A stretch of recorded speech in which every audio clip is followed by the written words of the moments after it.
আসসালামু আলাইকুম। আমি এখন বানাচ্ছি দারুণ মজার একটা পেশোয়ারি ডিশ। এটার নাম হচ্ছে পেশোয়ারি চাটসি কড়াই।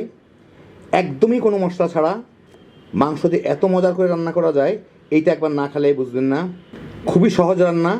তো আসেন দেখি শুরু করা যাক। আমি এখানে 1 কেজি মাংস নিয়ে নিয়েছি, চর্বি সহ। 2-4টা হাড়ও আছে।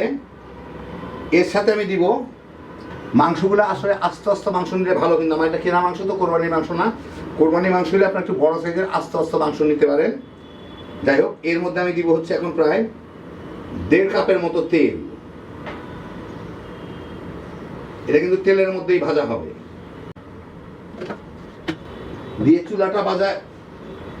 দিয়ে চুলাটা জ্বালায় এটাকে আমার এখন ভেজে নিতে হবে।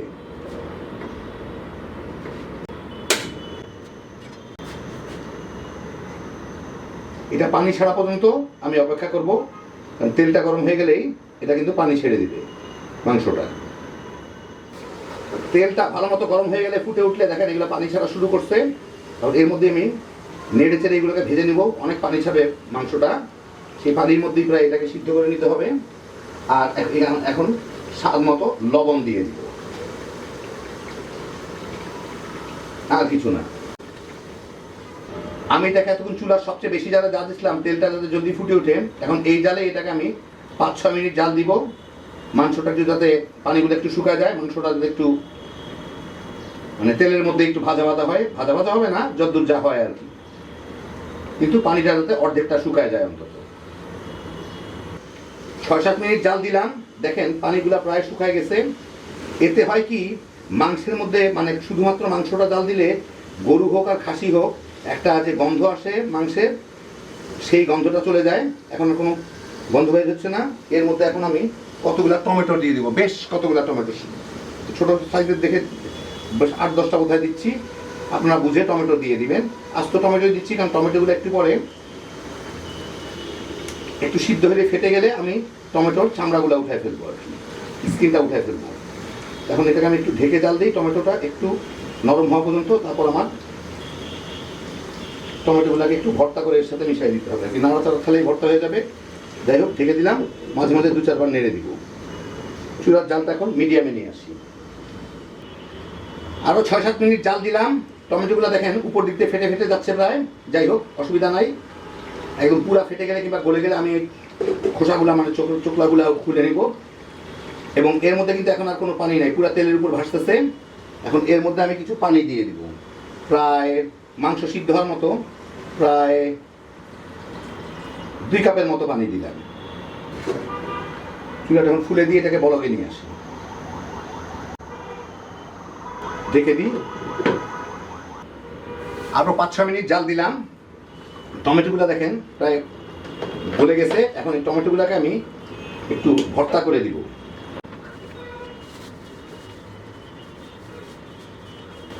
চাপ দিয়ে দিয়ে গলায় দেই। আর টমেটোর যে চামড়াটা আছে এগুলোকে তুলে ফেলবো।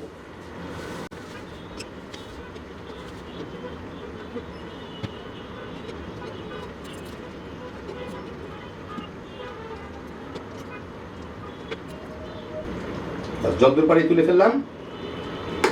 এখন রান্নার খেলায় বাকি টমেটোটুকু গলে যাবে, মাংসগুলোও সিদ্ধ হয়ে যাবে। এখন আমি এটাকে ঢেকে জাল দিব মাংসগুলো সিদ্ধ হওয়া পর্যন্ত, পানি টানি সব শুকায় যাওয়া পর্যন্ত। মাঝে 2-4 বার নেড়ে দিব। জালটা মাঝারি মিডিয়ামে রাখলাম আর কি।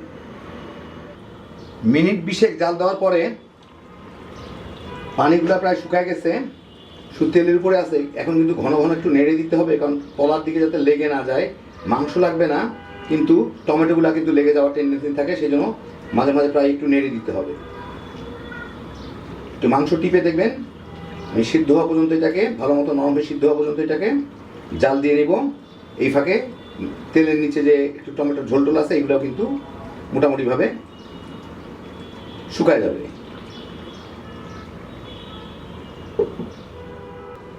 আরো মিনিট 10 জাল দেওয়ার পরে দেখেন প্রায় শুকায় গেছে সবকিছুই, নিচের গুলা খালি তেলগুলা দেখা যাচ্ছে। এখন আমি এই তেলগুলাকে আমার তুলে নিতে হবে। এখন একটু কাত করে তেলগুলোকে পাশে এনে দেখেন তেলের কোনো কিন্তু পানি নাই, নিচে খালি টমেটোর ইয়েগুলো দেখা যাচ্ছে। যতটুকু সম্ভব এই তেলগুলোকে আমি তুলে ফেলবো এখান থেকে। কাত করে সরাই দিয়ে যে কোনো একটা ডাবর দিয়ে তেলগুলোকে উঠায় নিব।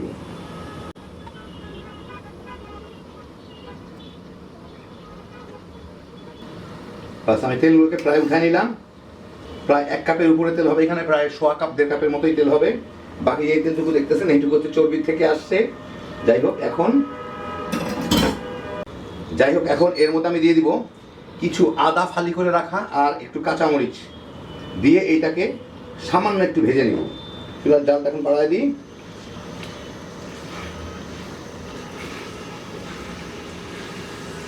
এতে কিন্তু তেল খুব একটা থাকে না, কারণ দেখতেই পাচ্ছেন তেল যখন মশলা থেকে আলাদা হয়েছে তেলগুলা কিন্তু পাশে চলে আসতেছে। প্রচুর তেলে মাংসটা রান্না হয়, কিন্তু তেলগুলা শেষের দিকে মাংস থেকে ছেড়ে চলে আসে। যাই হোক, মিনিট 2 ভেজে নিলাম। হয়ে গেল আমার দারুণ মজার পেশোয়ারি মাংস। আপনাদের আমি একটু পরিবেশন করে দেখাই। চুলাটা বন্ধ করে দিই, পরিবেশন করে দেখাই। আর কেউ যদি চান আরও তেল যদি ফেলতে চান এখনও ফেলে দিতে পারেন। আর দুনিয়ার তেল জমা হবে এদিকে, একটু সাধারণত একটু তেল চর্বি সবাই খায় আর কি। এই যে দেখেন অনেক তেল জমা হচ্ছে এখানে। তো এই দেখেন হয়ে গেল আমার দারুণ মজার পেশোয়ারি চার্সি কড়াই, কোনো মশলা ছাড়াই, শুধুমাত্র টমেটো দিয়ে রান্না। কিন্তু খাইতে যে কি মজা একবার বানালেই বুঝতে পারবেন। তেল এত বেশি দেওয়া থেকে ঘাবড়াবেন না, ওইভাবেই তৈরি করা হয় এটাকে। সাধারণত এটাকে তৈরি করা হয় চর্বি দিয়ে আর কি। তো আমার মাংস অত চর্বি ছিল না, কারণ কেনা মাংস। আর মাংসগুলো একটু বড় বড় পিস করে কাটা হয়। কোরবানির সময় সাধারণত এই ধরনের মাংসই পাবেন, বড় বড় পিস এবং চর্বি সহ। সেগুলো দিয়ে বানিয়ে নিতে পারেন। অতিরিক্ত তেল কিংবা চর্বিটুকু উঠে রেখে আপনারা পরোটা যে কোনো কাজে ব্যবহার করতে পারেন, কোনো অসুবিধা নাই। ফ্লেভারটা খুব সুন্দর হয়। এটা গরু কিংবা ছাগল দুইটা মাংস দিয়ে করতে পারেন। কি যে মজা এটা খাইতে, বানালেই বুঝবেন। রুটি পরোটা কিংবা পোলাওয়ের সাথে কিংবা এমনি তামা করে খেয়ে ফেলাইতে পারবেন। একদম কম ঝামেলায় হ্যাপি জোশের একটা আইটেম। আল্লাহ আপনাদের সবাইকে ভালো রাখুন, সুস্থ রাখুন, নিরাপদে রাখুন। ইনশাল্লাহ বেঁচে থাকলে আবার দেখা হবে। ফি আমানিল্লাহ।